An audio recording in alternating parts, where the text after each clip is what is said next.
The Moai of Easter Island, How Ancient People Move Giants. If you enjoy the content, please consider subscribing and liking the video. It truly helps the channel grow and continue to create contents like this. There's something about Easter Island, Rapa Nui, that grabs at your imagination the moment you see those massive stone faces staring out across the Pacific. The Moai. These huge, solemn giants carved from volcanic rock that seem to radiate this quiet, ancient presence. They're iconic, instantly recognizable, but the truth is, the more you learn about them, the more confusing and mysterious they become. And honestly, that's what I love about them. The Moai don't give you clear answers. They give you questions, big ones. How were they carved? How were they transported? Why were they built? What happened to the people who made them? And somehow, each question loops into another, forming this endless spiral of curiosity. Let's start with the most obvious thing. The Moai are massive. Some stand over 30 feet tall. Some weigh as much as a commercial airplane. And there's one, this unfinished giant still lying in the quarry, that would have been almost 70 feet tall if completed. That's absurd for a culture that didn't have metal tools, wheels, or pack animals. No cranes, no pulleys, just human hands, stone chisels, ropes, and determination. Imagine walking up to one of these things in person. You feel small. You feel like you've stepped into a living story, one you don't quite understand. The faces are elongated, stylized, with deep eyes and strong chins. They almost feel alive, watchful, ancient. And standing there, you can't help but think, what drove the Rapa Nui people to create something this ambitious?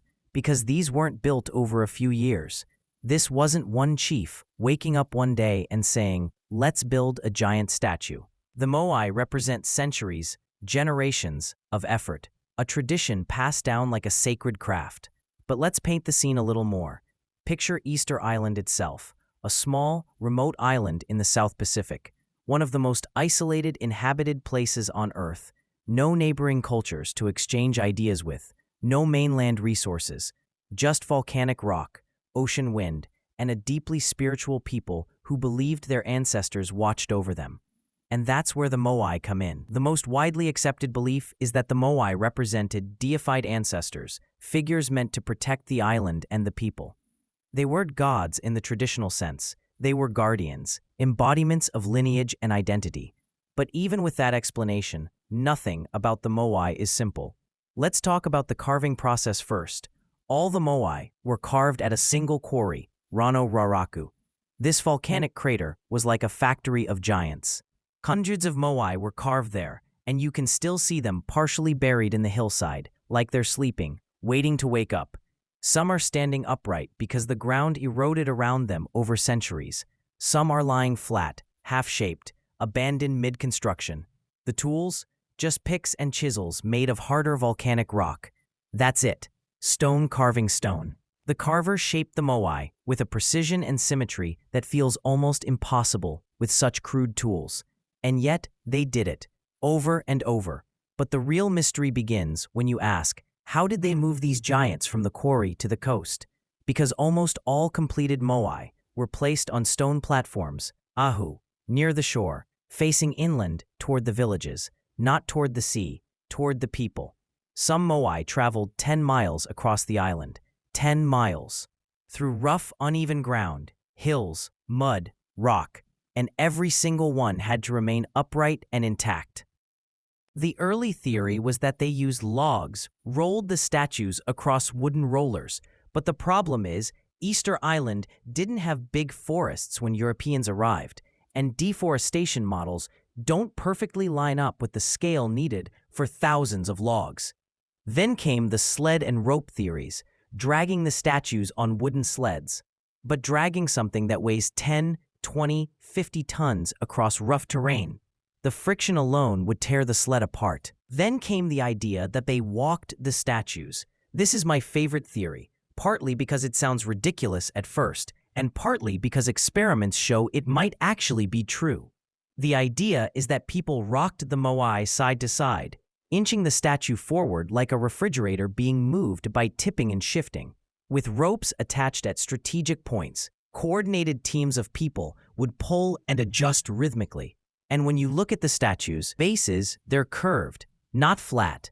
That curve might have been intentional to make this walking motion easier. Imagine seeing a 20-ton stone giant swaying its way across the island, looming over a group of chanting islanders. That must have been a spiritual experience, a ritual in itself. But the mystery deepens. Why so many moai? There are nearly 1,000 statues on this tiny island. That's way more than any population estimate would suggest is practical. Why commit so many resources to statues? Why invest so much labor into monuments instead of agriculture, fishing, infrastructure? This leads to a darker chapter in the island's story, the one people often summarize too quickly: the collapse. For years, the main narrative was that the Rapa Nui people deforested their island through moai construction, leading to ecological collapse, famine, war. You might have heard this version. They cut down all the trees to transport statues and essentially doomed themselves. But newer evidence suggests that story might be too simplistic or even wrong. Deforestation did happen, yes, but the cause might not have been humans alone. Rats brought to the island ate palm seeds, preventing regrowth. Climate change played a role. And far from collapsing into chaos, there's evidence that the Rapa Nui adapted, creating rock gardens, sustainable agriculture, and clever water systems. They didn't collapse, not until external forces arrived: slave raiding, disease, colonization. So the mystery expands. The moai weren't symbols of downfall. They were symbols of resilience. Now, another layer: the eyes. Originally, the moai had coral eyes with stone pupils, placed only when the statue was erected on its platform. When those eyes were added, the moai wasn't just a statue. It became alive, spiritually activated. Imagine that moment: a community gathering, lifting coral into place, giving their ancestor vision. The air charged with meaning. But here's a detail that people rarely talk about. Some moai have what look like hats. These huge red stone cylinders called pukau. These were carved from a different quarry and placed on top of the statues' heads. How? No one knows for sure. The fit is so precise and the stones so heavy that the engineering challenge is just as big as transporting the moai themselves. And if that's not enough, some moai wore carvings on their backs: patterns, symbols, shapes. These might represent clan identities or mythic stories. They show that the moai weren't generic, they were personal. This raises a powerful question. Were the moai used to communicate status, influence, lineage strength? Did clans compete to build bigger, more impressive statues? Some historians believe that as resources dwindled, clans may have escalated moai construction competitions. Think about that. In difficult times, instead of shrinking their rituals, they expanded them. They doubled down on meaning. Humans do that a lot. When we feel threatened or uncertain, we turn to symbols, to ancestors, to tradition. The moai might have been expressions of hope, not downfall. And then there's the mystery of the working moai, the ones still in the quarry, unfinished, left in various states of completion. Some are still connected to the bedrock. Why were they abandoned? Was it a sudden shift in culture? A spiritual change? Resource limitations? Or were these simply works in progress, paused indefinitely when external forces disrupted the society? The truth is, the moai weren't just statues. They were part of a huge cultural machine, a system of beliefs, rituals, engineering, clan structure, and social identity. And when Europeans arrived, that system was vulnerable to disruption. One of the most haunting mysteries is this: why were many moai eventually toppled? When missionaries and colonial influences arrived, the social frameworks of Rapa Nui were shaken hard. Clan rivalries intensified, violence increased, statues were pulled down in clashes, sometimes symbolically as a way of attacking rival groups' ancestors. It's heartbreaking because the statues weren't just rocks, they were spiritual anchors. But here's something even more powerful. The islanders today, descendants of the original Rapa Nui, are restoring their heritage, raising moai again, studying their language, rebuilding their identity. The mystery of the moai isn't just ancient history, it's a living story. And one detail ties all of this together. The moai always face inland, always toward the people, not out to sea, not toward the gods above, but toward their descendants, as if protecting them. except for one. One rare statue faces the ocean. Its name means the one who looks out. Some believe it was watching for enemies. Others believe it was guarding travelers. Others think it held mythic significance. That single exception creates a whole new layer of mystery. Why change tradition? What moment in their story led to that decision? This is what makes the Moai so endlessly fascinating. Each answer births another question. Each clue opens a new door, and the deeper you look, the more the Moai feel like symbols of something universal. The human desire to be remembered, to honor those who came before, to build something that lasts longer than we do. Standing there on that rugged volcanic island in the middle of the Pacific, surrounded by hundreds of stone giants, each one carved by hand and carrying secrets that have outlasted the civilization that created them. The deeper you dive into the Moai and the world of Rapa Nui, the more it feels like a story that refuses to settle into a single explanation. Every theory opens up into another question, another layer of human complexity buried under centuries of erosion, tradition, and silence.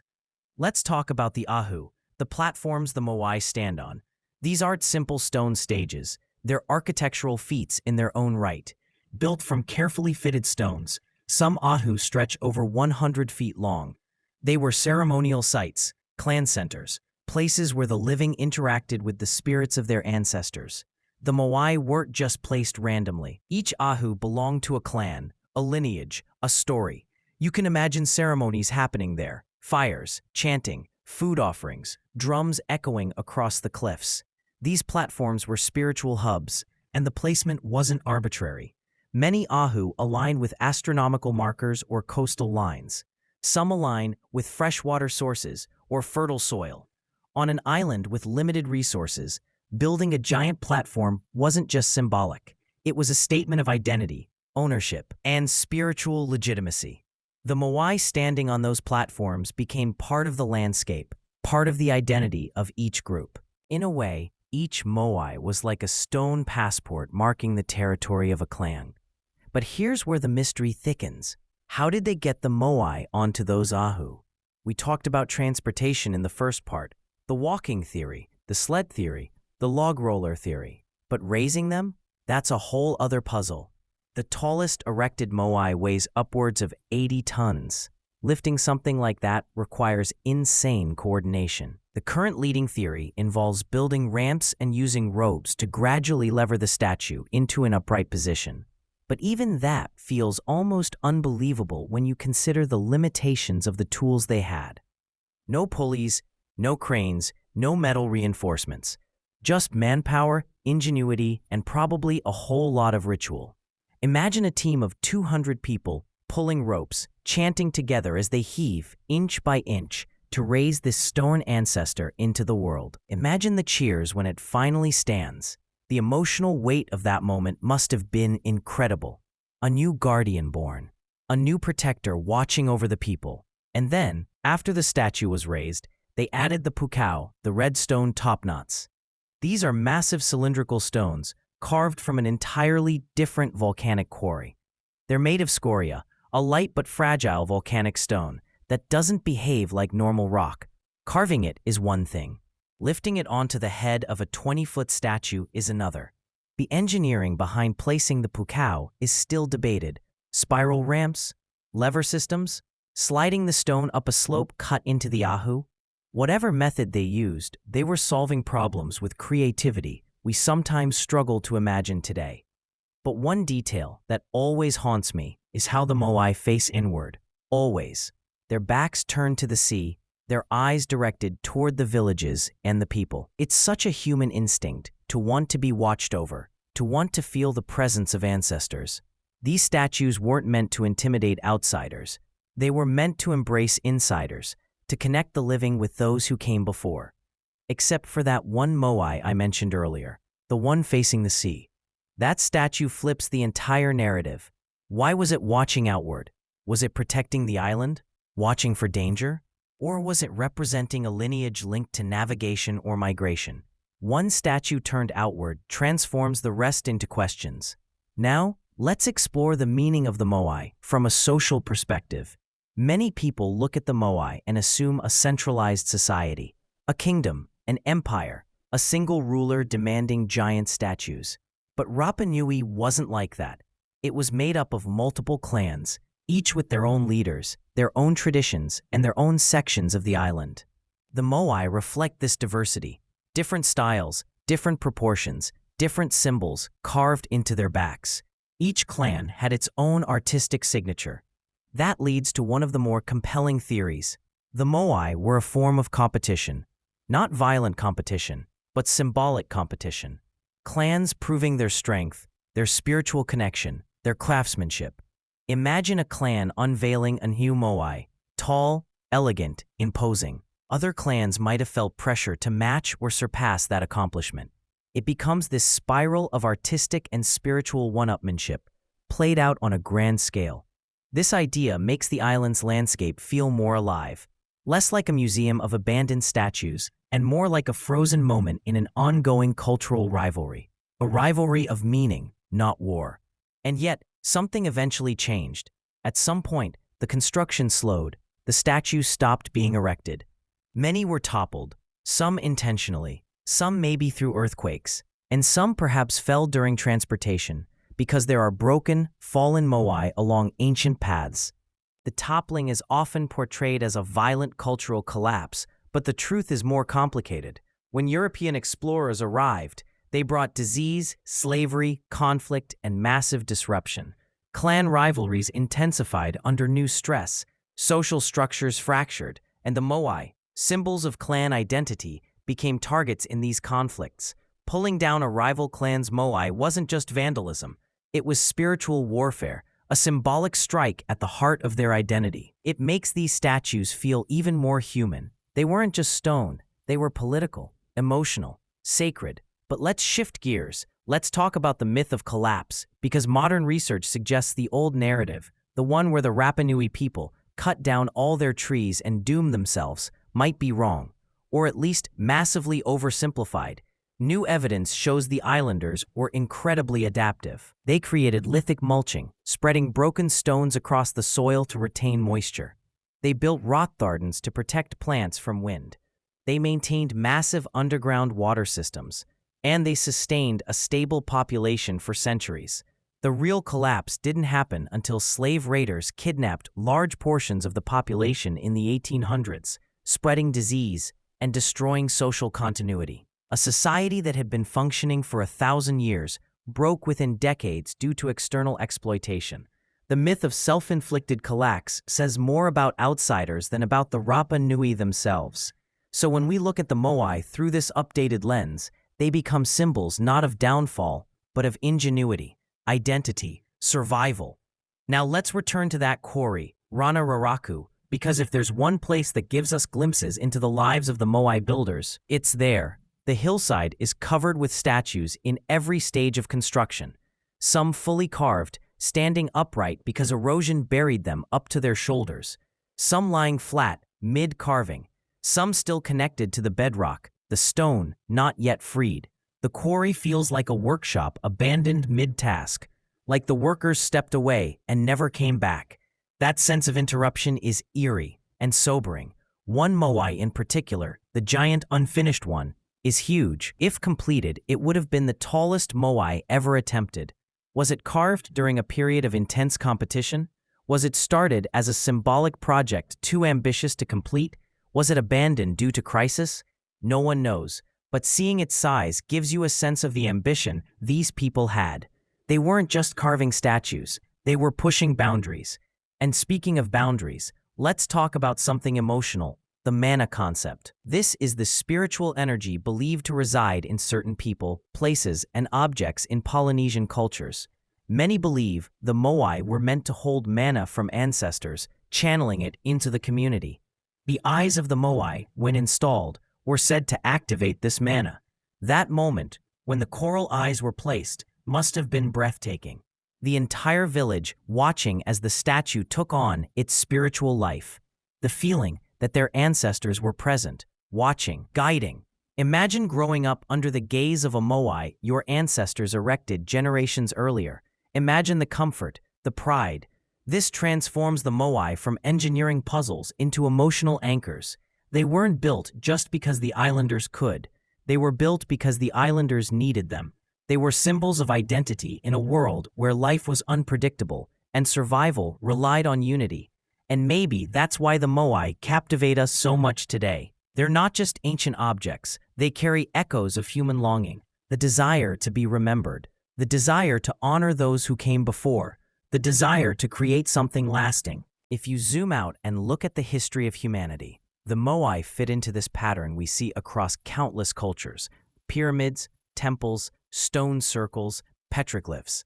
Everywhere humans have lived, we've tried to speak to time. The Moai are one of the clearest, most dramatic examples of that impulse. But here's the part that always gets me. The Moai weren't meant for us. They weren't built for tourists or archaeologists. They weren't built to be studied or photographed. They were built for the people of Rapa Nui, and yet thousands of years later, they've become global icons, silent ambassadors of a culture that spoke through stone. When you stand in front of one, really stand there, in the wind, hearing the ocean crash in the distance, you don't feel like you're looking at a ruin. You feel like you're being watched by history itself. The Moai look past you, beyond you, into something larger.